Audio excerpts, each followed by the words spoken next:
Hola.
Con sus nombres, Batau, no sé.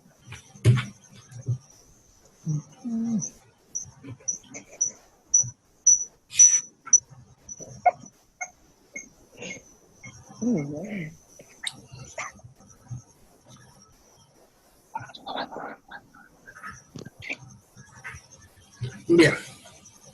¿Alguna pregunta antes de empezar? ¿Preguntas? Bien.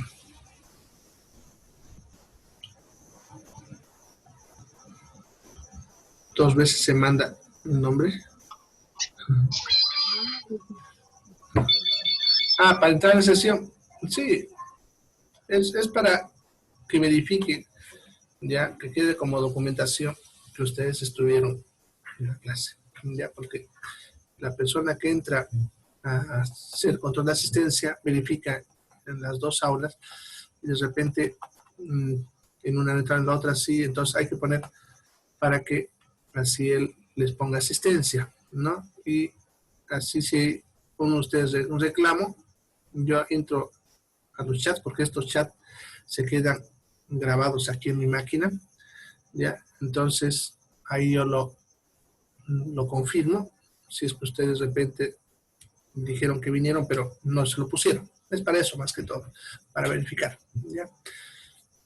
Bien, ¿ya?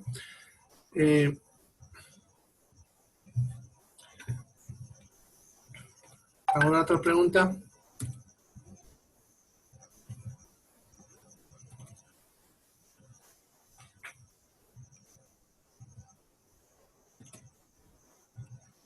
Bien.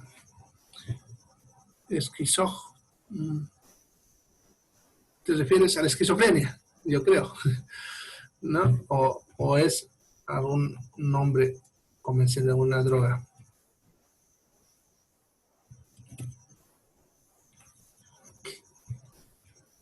Bien, allá. Sí, la esquizofrenia puede aparecer en cualquier edad, ¿ya? Sin embargo, en los niños a veces es muy difícil diagnosticar, ya que puede confundirse con conductas que normalmente los niños tienen, como la vida fantasiosa, ¿no? Ustedes saben que un niño normalmente vive en un estado de fantasía mientras va jugando. Entonces, muchas veces puede ser confundido con esto y no detectarse en un niño. Ya, sin embargo, se puede empezar a notar ya a veces a partir de los 20. O sea, puede desarrollarse como digo desde niño, pero es a veces muy difícil detectarlo, ¿no? Y generalmente la edad donde más se empieza a detectar la esquizofrenia es en los 20, ¿ya? Y generalmente también después de los 45 ya es muy raro pillar casos, pero sí puede darle a niños. Es raro, pero sí, se puede, ¿ya? No tiene una edad específica, pero como te digo, donde hay más frecuencia de casos detectados son a partir de los 20. ¿Ya? Bien. ¿Eso responde tu pregunta, Helen? ¿O algo más quieres saber de esquizofrenia?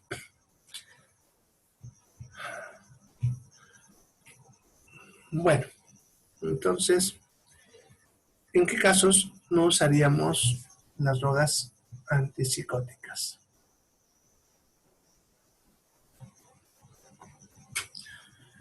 Pacientes que consumen alcohol, ¿ya? El alcohol es un depresor del sistema nervioso, ¿ya? Y puede desencadenar que el paciente en estados de sedación, junto con cualquier tipo de estas drogas. ¿Ya? Tampoco con antidepresivos, porque como decía rato, van a ser sinérgicos, o sea, van a aumentar la potencia de uno o el otro. En cuanto al embarazo y la lactancia, en cuanto al embarazo, está totalmente contraindicado porque puede producir malformaciones, ¿ya? Y producir retrasos del desarrollo en los niños, ¿ya? Por lo tanto, no se debe dar durante el embarazo, ¿ya? Incluso cuando damos estas drogas a las mujeres en edad fértil, solemos recomendar a la familia que también se le use un método anticonceptivo, ¿no? Justamente por el riesgo de que si se embaraza, estas drogas pueden producir que el niño tenga malformaciones. Entonces hay que tener en cuenta. ¿Ya? Bien, ¿qué efectos adversos pudiese tener? Como ven, bastantes. Y tengan en cuenta que este tipo de drogas, la mayoría, con algunas excepciones que ahorita vamos a ver, son drogas que se usan pues de forma crónica. No estamos hablando de tratamientos cortitos, ya, sino de tratamientos largos. En algunos casos deben de tomarlo de por vida, al menos lo que es la esquizofrenia, generalmente la medicación va a ser de por vida. Entonces, los efectos adversos se suelen ver, acuérdense que ya les había mencionado que cuando las drogas se usan por más tiempo, la probabilidad de que aparezcan los efectos adversos suele ir aumentando conforme más tiempo usemos la droga. Y en este caso son más frecuentes, ¿ya? Ictericia, que eso indicaría falla hepática, ¿ya? El paciente se torna amarillo, va a haber anemia, puede haber leucopenia, que eso es la caída de la cantidad de glóbulos blancos, ¿no? El parkinsonismo, que ya les había explicado antes, ¿se acuerdan? Es cuando el paciente tiene síntomas de Parkinson, pero no es Parkinson.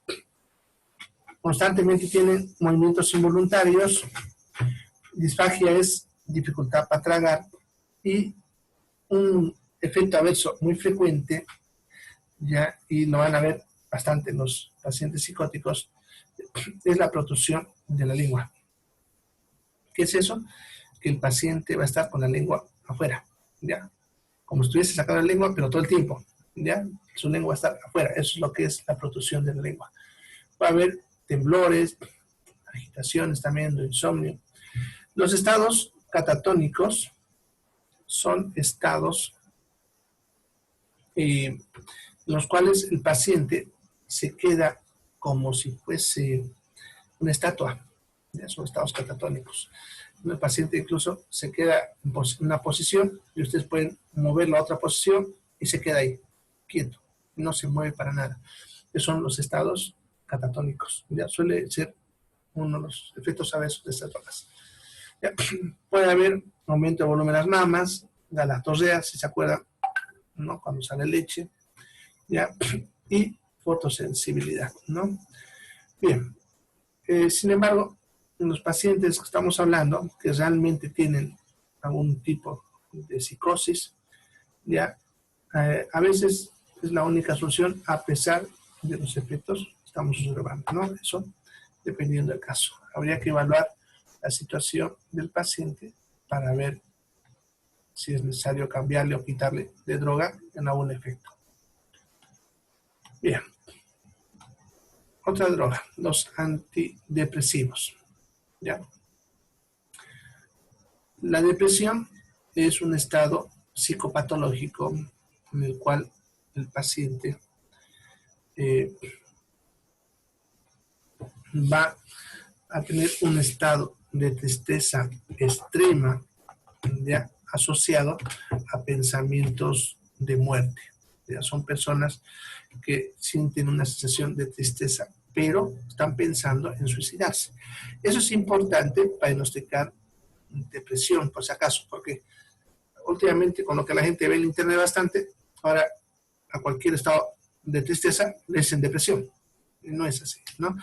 La depresión no solamente es sentir tristeza sin sentido, sino tiene que haber pensamientos de muerte. ¿Ya? Los depresivos se suicidan. ¿Ya? Entonces, a este tipo de pacientes le tenemos que dar antidepresivos. ¿Ya? El problema de la depresión se debe a que estos pacientes no producen suficiente de un neurotransmisor llamado serotonina, que es una sustancia que produce el cerebro, que es la que nos hace sentir placer. ¿Ya? Entonces, los pacientes que son depresivos no producen esta sustancia y eso le lleva al estado de tristeza y el pensamiento de muerte. Entonces, las drogas que le vamos a dar son drogas que tienen que estimular la producción de serotonina. ¿Ya? Y eso serían estas drogas que vemos aquí. Hay muchas más, solamente le he puesto las que son de mayor uso.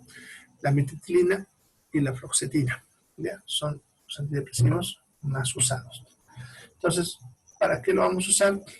Para cuadros depresivos, como están viendo, lo que es la depresión psicológica o mental, que se le puede llamar, para algunas formas de esquizofrenia. Ya hay que ver, porque en algunas pudiese más bien desencadenar crisis violentas. Hay que ver qué tipo de esquizofrenia. De eso depende mucho del tipo de delirio que tiene el paciente. Lo mismo en la psicosis, ya lo que es la psicosis depresiva. Ya, eso sería para lo que principalmente se usa. Sin embargo, también podemos usar para otras patologías mentales, como lo que es el pánico, las crisis de pánico. Son personas que de pronto, sin motivo, les viene una sensación de miedo, de terror, de que va a pasar algo malo, y eso se expresa incluso físicamente. Ellos se ponen pálidos, fríos, con taquicardia, fatigados. Ya, esas son las crisis de pánico. ¿Ya? En las fobias, que son miedo a cosas a las que no deberíamos tener miedo. ¿Ya? Porque por si acaso que alguno de ustedes le tenga miedo a una araña, no es una fobia realmente. La gente le puede decir fobia, pero es natural que tengamos miedo a una araña. ¿Ya? Pero que tengan miedo a cosas como los huecos en la pared, por ejemplo, ¿ya? Eso es una fobia verdadera. ¿Ya? O sea, miedo a cosas que no deberíamos tener miedo.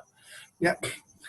Trastornos de déficit de atención, que este es un estado que tienen algunos niños que no les permite tener atención en clase o cualquier cosa, lo cual les suele hacer que no puedan desarrollar su conocimiento, ¿no?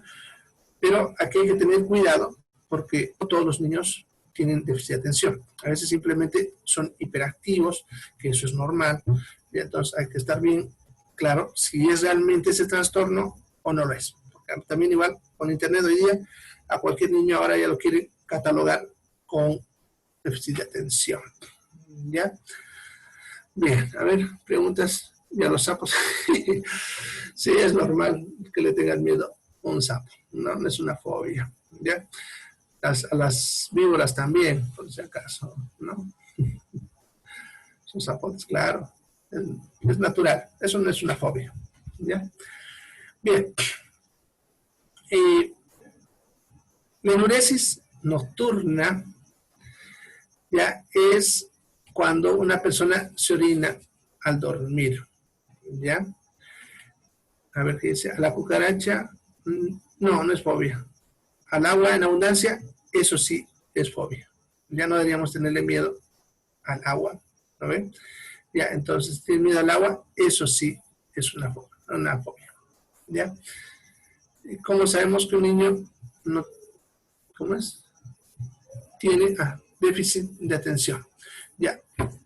En primer lugar, los niños con déficit de atención ya son niños que no pueden mantenerse ni siquiera un minuto en la misma actividad. ¿ya? Están haciendo algo y en menos de un minuto cambia de otra cosa, ¿ya? Suelen parecer hiperactivos, ¿no? Si vos le pones a escribir en un cuaderno, escribirán 2 letras y luego ya están haciendo otra cosa, ¿no? Ya suelen ser niños muy impulsivos, ya tienden a hacer cosas sin pensarlo, ¿no? Lanzarse, saltar de algún lado, sabiendo que se van a lastimar, entonces pueden terminar haciéndolo, ¿ya? Y lo que principalmente te va a hacer sospechar es que no te pueden prestar atención ni siquiera por un minuto. La mejor forma de saber eso es hablando con ellos, ¿no? Tratando de entablar una conversación, y si vemos que ellos no pueden entablar una conversación, ni siquiera corta, pudiesen tener déficit de atención, ¿ya? Entonces, lo primero, si un padre está sospechando que su hijo tiene eso, debe sentarse a conversar con él. ¿Ya? El niño, si conversa, aunque sea una conversación corta, puede ser que simplemente sea hiperactivo, porque digo que eso es algo normal, ¿ya? También esta capacidad de no poder mantenerse un tiempo determinado en algo debe empezar a afectar su desarrollo cognitivo. Eso significa que no va a poder aprender las cosas. Si ustedes quieren enseñarle, por ejemplo, a subirse el pantalón o a vestirse la polera, y no puede, porque un niño normalmente tiene que ir en ese proceso de aprendizaje. Si él no está pudiendo porque está prestando atención a otras cosas, no puede, cuando digo, dar una conversación con ustedes, ese niño sería sospechoso de trastorno de déficit de atención. Ya, para eso habría que hacer una evaluación profunda de parte del psicólogo. ¿Ya? A ver, se queda quieta en todo el día y está al lado otro. Eso me dicen que es súper hiperactiva. Ya, pudiese ser, ¿no? Pero, como te digo, si quieres sospechar o ver, hay que entablar una conversación con ella. Si ella puede conversar con ustedes por un ratito, no es trastorno. Ya, el otro, si ella puede desarrollar sus actividades escolares sin ningún problema, o sea, lo sienta hacer su tarea y lo hace, tampoco tiene trastorno. Es importante analizar ese retraso al desarrollo cognitivo. ¿Ya? Bien. De todas maneras, el diagnóstico del trastorno de déficit de atención no es fácil. ¿Ya? Es difícil. Se necesita varias evaluaciones psicológicas, observación constante del niño y un seguimiento en cuanto a su desarrollo de aprendizaje, que es el desarrollo cognitivo. ¿Ya? Entonces, para poder diagnosticar, hay que hacerle ese seguimiento, ¿no? Bien, de todas maneras ya te he dado las pautas que te pudiesen hacer sospechar si lo tiene o no lo tiene. Bueno, la enuresis nocturna es un trastorno, como decía, en el cual la persona se orina mientras duerme. Ahora, aquí también hay que aclarar algo. Es normal que un niño se orine en la cama. Eso es normal. Y eso es aceptado como normal hasta los 12 años. ¿Ya? Claro que obviamente cuanto más grandecito, cada vez lo hace menos. Ya, pero es aceptable que hasta los 12 años todavía le gane y se orine en la cama. Eso no es considerado una enfermedad. Pero que una persona de 16, 18 o de 30 años se orine en la cama, eso ya es considerado una patología. Se llama enuresis nocturna. ¿Ya? Es un trastorno también mental que hace que el paciente no pueda reaccionar cuando tiene esa sensación de orinar y se orina en la cama. ¿Ya? Es la enuresis nocturna. Para eso serviría estas drogas. ¿Ya? Ahora, si se fijan, les he dejado unos cuantos que no les he subrayado, justamente porque podemos decir se sale de la línea de la parte mental, porque todo lo que les he subrayado en amarillo ahí son patologías mentales. Sin embargo, lo que es la neuropatía diabética, la neuralgia posherpética y la migraña no son trastornos mentales, ya son físicos. ¿Ya? Ahora, sucede que los dolores neuropáticos, que son dolores cuando un nervio está dañado, ese tipo de dolor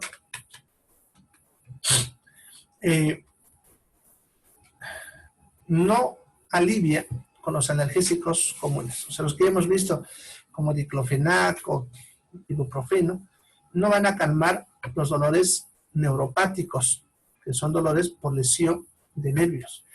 Eso se suele ver principalmente en esas dos patologías que les he puesto ahí, que es la neuropatía diabética, ¿ya?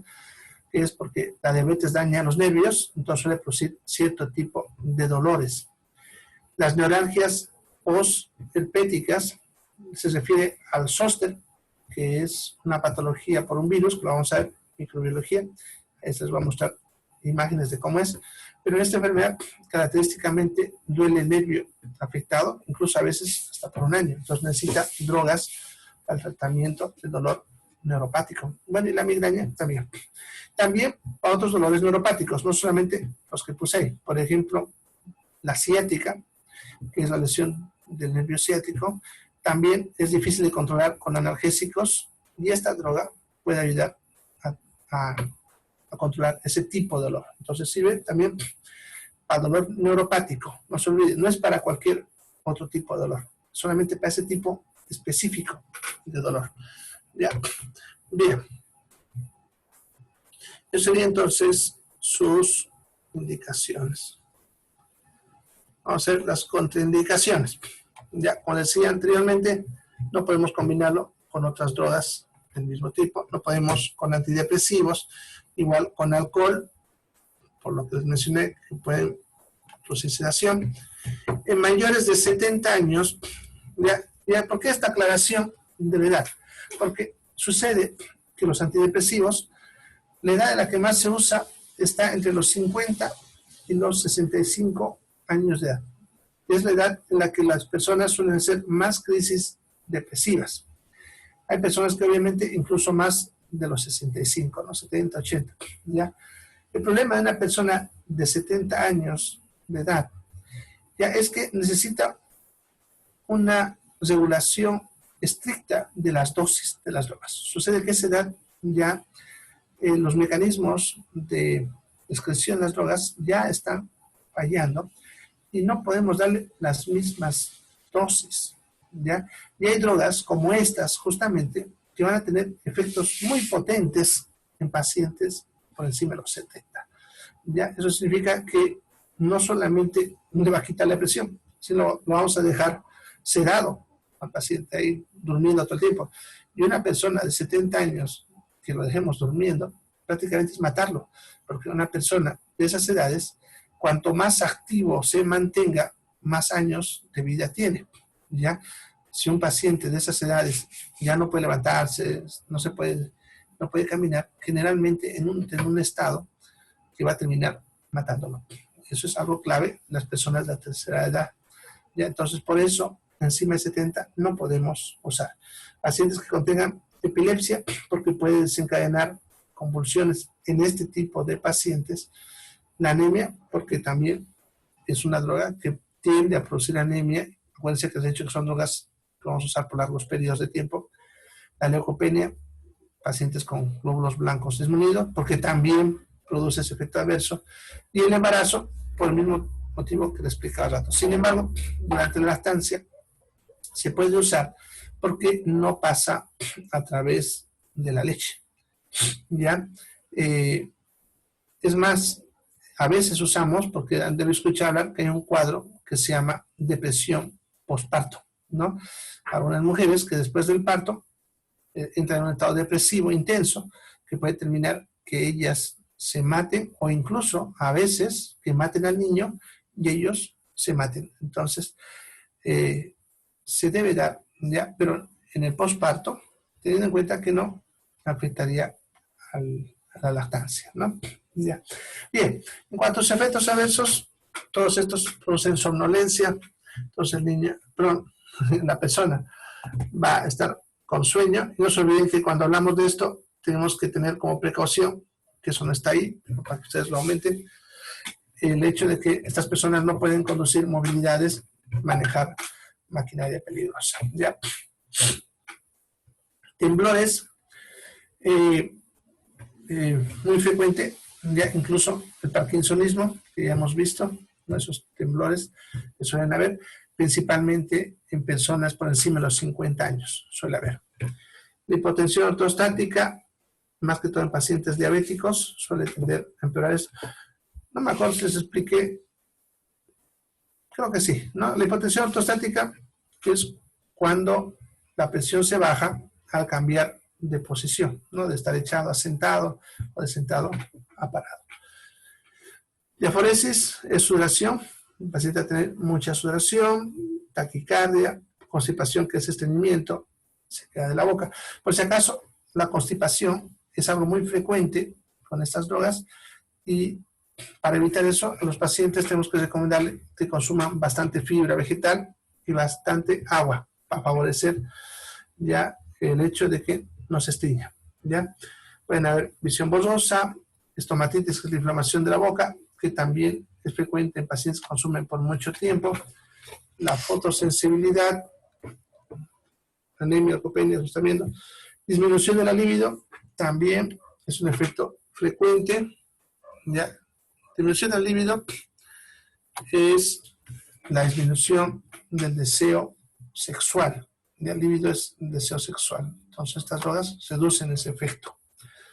Pueden producir también disfunción eréctil y galactorrea, ¿no?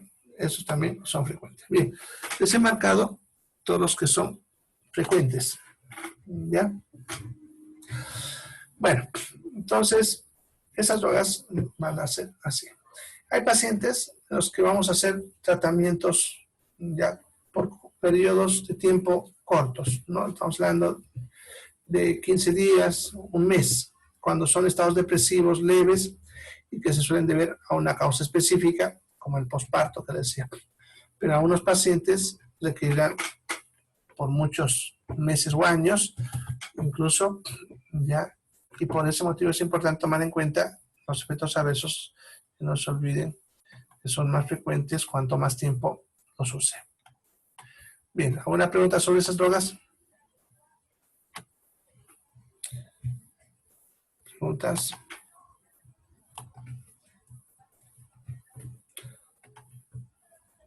Bien, entonces vamos a hablar de los ansiolíticos. Bien, los ansiolíticos son drogas que se usan para la ansiedad, ¿ya? Para otras cosas más, pero principalmente para la ansiedad, ¿ya? La ansiedad es un trastorno psicológico, ya no es psiquiátrico, en ese caso es psicológico, pero como es medicación, entraría dentro del área psiquiátrica.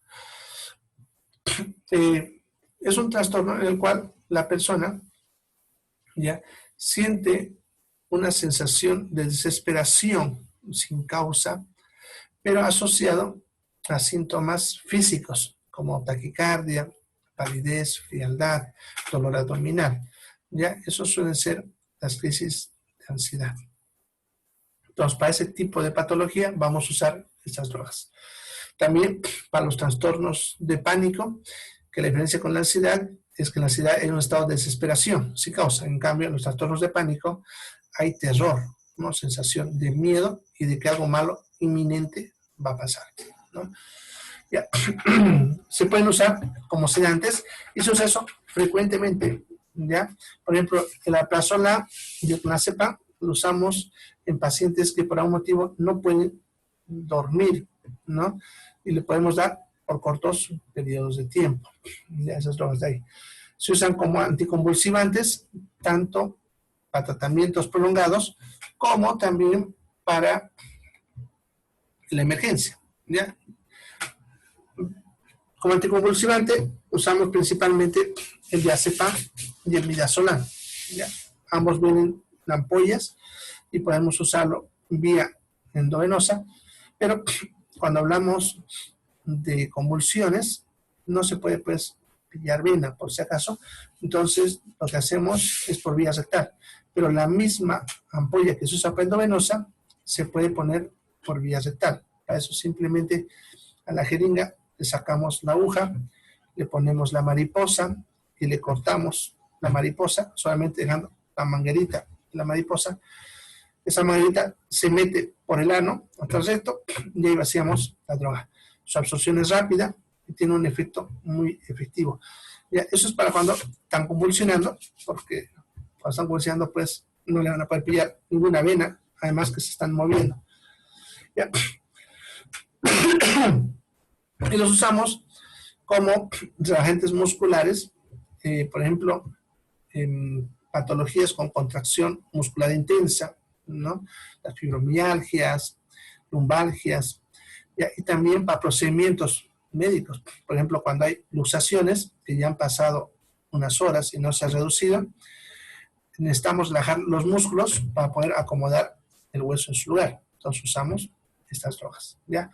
Entonces para eso se usarán estas drogas, ¿ya? De todas maneras, el diazepam y el midazolam son los que más usamos en la emergencia, como les mencionaba, y lo que son el alprazolam y el clonazepam lo usamos más para tratamientos ambulatorios, ¿no? Para pacientes que se quieren ir a la casa y medicarse por varios días. Bien.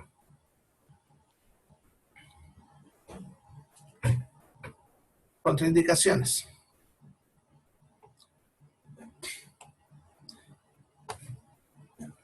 ¿En qué casos no vamos a usar? ¿Ya? Bueno, otra vez están viendo en pacientes que consumen antidepresivos y alcohol. ¿Se han visto? Esta es la contraindicación en todas estas drogas. ¿Ya? El glaucoma, ¿se acuerdan? Cuando es patología del ojo. Patologías en las que haya shock de cualquier tipo, psicosis. Aquí hay que tener bien claro lo que es psicosis, ¿ya? Porque a veces algunos trastornos del pánico, ¿ya? O la ansiedad se pueden confundir con psicosis. Puede que el paciente tenga esa sensación de miedo, pero él esté delirando y él tenga sensación de que le persigue o algo así, ¿ya? Y es importante diferenciarlo porque si el paciente tiene psicosis y yo le doy esto, le voy a desencadenar las crisis psicóticas. En otras palabras, lo voy a empeorar su locura, ¿ya? ¿Ya? Y eso es importante con estas drogas. O sea, hay que estar seguro de que el paciente tenga ansiedad y no sea una psicosis, ¿ya? La apnea del sueño, que es cuando mientras dormimos no respiramos por más de 1 minuto, pero respiramos antes de los 3. Eso significa que no hay ningún problema porque respiramos a tiempo, si ustedes quieren. Pero cuando usamos esta droga y el paciente tiene apnea del sueño, puede que, como está medio sedado, no respire a tiempo y entonces esa hipoxia puede lastimar el cerebro o incluso producir la muerte del paciente. Entonces hay que también estar conscientes que si voy a usar esta droga, tengo que estar seguro que el paciente no tenga apnea del sueño. Generalmente los pacientes roncadores suelen tener apnea del sueño. Entonces eso nos puede ayudar un poco a discriminar estos casos. Bien, en cuanto a los efectos adversos, bueno, somnolencia, como toda la familia, producen sueño, además que estos pueden llegar a ser incluso sedantes, como les decía, dato, ya, mareos, vértigo, también muy frecuente, ya, la visión borrosa, también principalmente cuando se usa por vía endovenosa, ya. Para cuadros depresivos, generalmente leves, pero suele haber, puede haber temblores, disminución de la libido, que es el deseo sexual, no se olviden, alteración de la memoria, esto también suele ser algo frecuente, a menos cuando usamos por vía endovenosa y lo hemos sedado al paciente, puede que el paciente tenga pérdida de la memoria a corto plazo. Y eso incluso lo usamos como ventaja en el quirófano. Cuando nosotros vamos a operar a un paciente, a veces como una droga preanestésica, usamos el midazolam, ¿ya? Para ayudar a que el paciente entre en la anestesia, pero al mismo tiempo pierde la memoria de todo ese momento, lo cual suele ser favorable porque es menos traumático para el paciente recordar todo el proceso que tuvo dentro del quirófano. Entonces lo usamos justamente por eso. Y si lo usamos por otra causa, es importante hacer notar al paciente que pudiese tener alteraciones de la memoria. ¿Ya? Sí, produce una amnesia temporal. Más, el lorazepam, que pertenece a esta familia, ¿ya? Lorazepam no está ahí, pero lorazepam, por ejemplo, es la famosa pildorita que han debido escuchar alguna vez que usan para dopar a algunas personas, ¿no? Entonces, ese lorazepam se disuelve fácilmente en cualquier líquido, no tiene sabor, efecto rápido y produce amnesia, ¿ya? Por lo tanto, lo usan como a pildorear, como le decimos, ¿no? Justamente porque lo va a sedar y el paciente no va a recordar nada lo que pasó, ¿ya? Bien, lorazepam lo usamos también acá, pero no es una droga muy usada, ¿ya? Bien. ¿Qué más? Puede haber irregularidad menstrual en las mujeres, lo cual, dependiendo del tipo de mujer, es más o menos preocupante. Alucinaciones en pacientes generalmente sobredosificados o cuando están saliendo de la sedación. Ya a veces al despertar ellos suelen tener alucinaciones. Y en algunos puede generar comportamiento hostil. Ahora, algunos datos que es importante tener de estas drogas que no está ahí en la pizarra. Uno, son drogas adictógenas. Eso significa que van a producir adicción. ¿Ya? Entonces no se pueden usar por periodos largos. ¿Ya? Segundo, como están viendo que son sedantes y producen trastornos de la memoria, son drogas que son controladas, no son drogas para comprar fácilmente. Para comprar una de estas se necesita una receta archivada, eso significa que la receta se va a archivar en el lugar donde lo venden, ya debe estar con todas las características que debe tener una receta, si no, no te lo venden. ¿Ya? Eso es importante para evitar las ilegalidades. ¿Listo? Como otra precaución, ya saben que cuando producen sueño o somnolencia, los pacientes no pueden conducir movilidades ni manejar maquinaria peligrosa. ¿Ya? También otro detalle de estas drogas es que si el paciente era adicto a cualquier otra droga, pongámosle cocaína, cualquiera, o era alcohólico crónico, sucede que la acción de estas drogas es pobre. ¿Ya? Un paciente que era adicto no va a responder a las dosis normales. Entonces, a veces cuando llegan a la emergencia pacientes que necesitan ser sedados y que eran drogaditos o lo son incluso, a veces la dosis normal no nos funciona. Y es más, a veces nos pueden generar descargas de comportamiento hostil por el efecto de la droga en pacientes que son drogadictos o alcohólicos crónicos. Eso hay que tenerlo en cuenta con estas drogas. ¿Listo? Bien. ¿Alguna pregunta? ¿Preguntas?